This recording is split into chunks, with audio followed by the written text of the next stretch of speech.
The terminal at New York City was alive with its usual winter urgency, rolling suitcases, hurried footsteps, announcements echoing against high glass ceilings. Outside, snow threatened the runway, but inside Gate 47, everything moved with mechanical precision. Daniel Whitmore preferred it that way. Precision meant predictability. Predictability meant control. At 46, he was the CEO of Whitmore Tech Industries, a company business analysts often compared to early giants like Apple Inc. during its reinvention years. He had been featured in Forbes under headlines like The Relentless Architect and The Discipline That Built a Billion. Relentless, disciplined, visionary. Not once had an article called him lonely. He adjusted his cufflinks and checked his watch. रात के 8:10. His flight to Los Angeles would depart in 20 minutes. A board meeting awaited him in the morning. Investors, expansion strategy, another acquisition near San Francisco. His assistant had texted him 3 reminders. His calendar was color-coded to the minute. Yet as he sat in the premium lounge overlooking the runway lights, Daniel felt something he refused to name. His habit was simple: do not feel what you cannot fix. It had started in his 20s in Chicago, after his father passed away from a sudden heart attack. Daniel had been building his first startup then, working 18-hour days, sleeping under his desk, fueled by caffeine and ambition. At the funeral, relatives whispered, "You're the man of the family now." So he became one, strong, unbreakable, efficient. He learned to swallow grief the way he swallowed black coffee, quickly, without sugar. Now, decades later, that habit had calcified into identity. Flight 782 to Los Angeles now boarding first-class passengers. Daniel stood smoothly, rolling his leather carry-on behind him. He nodded politely at the flight attendant and stepped into the narrow cabin. Seat 2A. He placed his laptop bag beneath the seat and stared out the oval window. The city lights of New York City shimmered like distant stars. He should have felt pride. Instead, he felt tired. Not physically, emotionally. He had mastered markets, negotiations, risk, but he hadn't mastered silence. Excuse me." The voice was soft but confident. Daniel turned. A little girl stood beside him, holding a bright pink backpack nearly as big as she was. Her curly hair bounced as she shifted her weight from one sneaker to the other. "You are in my seat," she declared. Daniel blinked and looked at his boarding pass again. The flight attendant rushed over, smiling apologetically. "Oh dear, sweetheart, you're actually in 3A. The girl frowned, studied the row numbers, then shrugged. Oh, but she didn't move immediately. Instead, she looked directly at Daniel's face. Children rarely hesitate like adults do. They don't calculate social hierarchy. They don't care about titles. They simply observe. "Why do you look so sad?" she asked. The question was so direct that Daniel almost laughed out of reflex. "I'm not sad," he replied automatically. It was the same tone he used in earnings calls when investors asked about company risks: calm, controlled, dismissive. She narrowed her eyes slightly. "My mom says grown-ups who say they're not sad are usually the saddest." A businessman across the aisle chuckled softly. Daniel felt heat creep up his neck. "What makes you think I'm sad?" he asked, surprising himself by engaging. She pointed to her own eyes. "You don't smile with these." The words landed heavier than expected. Before he could respond, her mother called her back, clearly embarrassed. "Emma, come here. Don't bother the gentleman, Emma." She climbed into her actual seat but continued watching him curiously.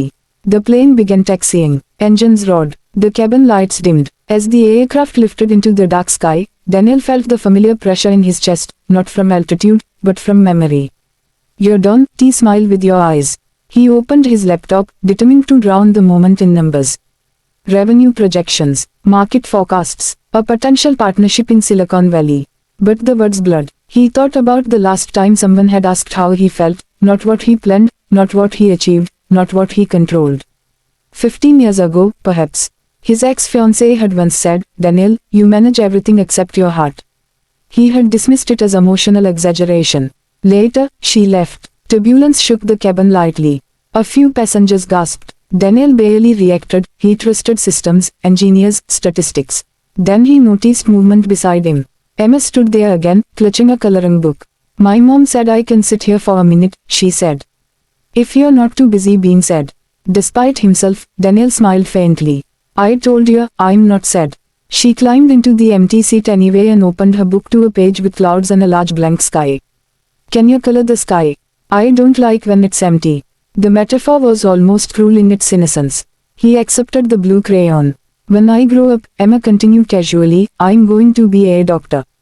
Or maybe a singer. Or maybe both. That's ambitious, Daniel replied.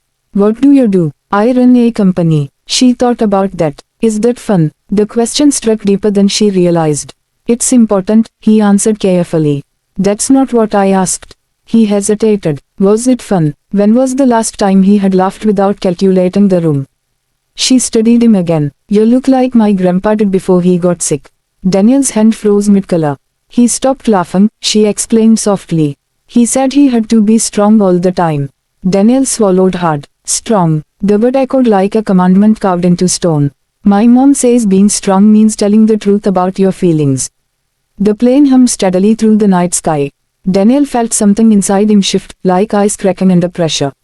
For years, he had treated emotion as weakness. He had replaced vulnerability with routine. When grief came, he worked longer. When loneliness whispered, he answered emails. Habit. Habit had built his empire. Habit had also built his prison. Emma colored a small sun in the corner of the page. You know, she said thoughtfully, when people cry, their eyes get shiny. And shiny things are pretty. Daniel laughed, a real, unexpected laugh. It startled him, and then the laugh trembled. Without warning, his chest tightened. His vision blurred. He tried to blink the moisture away, but the tears came anyway, slow at first, then steady. The CEO of a billion-dollar company sat 30,000 feet above the earth, crying beside a 7-year-old with a crayon. No boardroom, no cameras, no reputation to defend, just honesty. Emma didn't react dramatically. She simply handed him a tissue from her small backpack. See, she whispered, now your eyes are smiling. Through tears, Daniel realized something profound. For 20 years, he had practiced the habit of suppressing pain. Tonight, for the first time, he practiced something new. Feeling it. Outside the window, the clouds stretched endlessly beneath them. For once, Daniel Whitmore wasn't thinking about the next deal. He was thinking about a simple question. Why are you so sad? And for the first time in decades, he allowed himself to answer. 3 months after that flight from New York City to Los Angeles, Daniel Whitmore stood in front of a mirror, not in his penthouse overlooking Central Park, not in a boardroom, not backstage before a keynote. He was standing in a small community center gym in East Los Angeles. No cameras, no assistants, no tailored Italian suit, just jeans, a simple navy sweater, and nerves. This was new territory. After the flight, something inside him had refused to return to its old shape. He still woke up at subah ke 4:30 baje. Still exercised, still dominated meetings. His company continued expanding, even ringing the bell at the New York Stock Exchange for a record-breaking quarter. But on the inside, he had started building a different kind of discipline. Every Wednesday, 1 hour, no phone. At first, it felt inefficient. His assistant had protested. Sir, your calendar is already packed. Then we'll pack it differently, he had replied. The first Wednesday, he visited a children's hospital in downtown Los Angeles. He didn't know what to say. He had faced hostile investors and aggressive competitors, but a child with cancer. That required a different kind of courage. He almost cancelled. Old habit, avoid what you cannot control. New habit, show up anyway.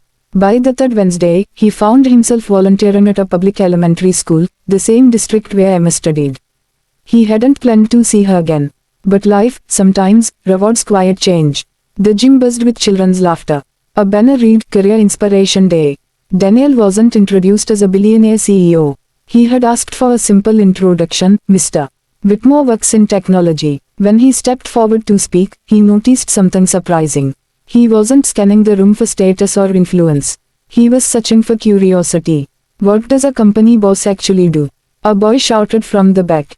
Daniel smiled. That depends. Some bosses give orders. Some bosses listen. And which one are you? Another child asked boldly. He paused, learning to be the second. A few teachers exchanged impressed glances. He told them about starting his first business in Chicago with borrowed money and too much confidence. He told them about failure. About sleeping in his office. About almost giving up. What he didn't tell them was that his biggest failure had been emotional distance. That lesson was still unfolding. After the presentation, children crowded around him with questions about apps, robots, and salaries. Then he had it. A playing guy. He turned. Emma stood there, slightly taller now, hair pulled into 2 playful braids. Her mother followed behind, equally surprised. You didn't tell me you volunteered here, her mother said warmly. I didn't tell many people, Daniel replied.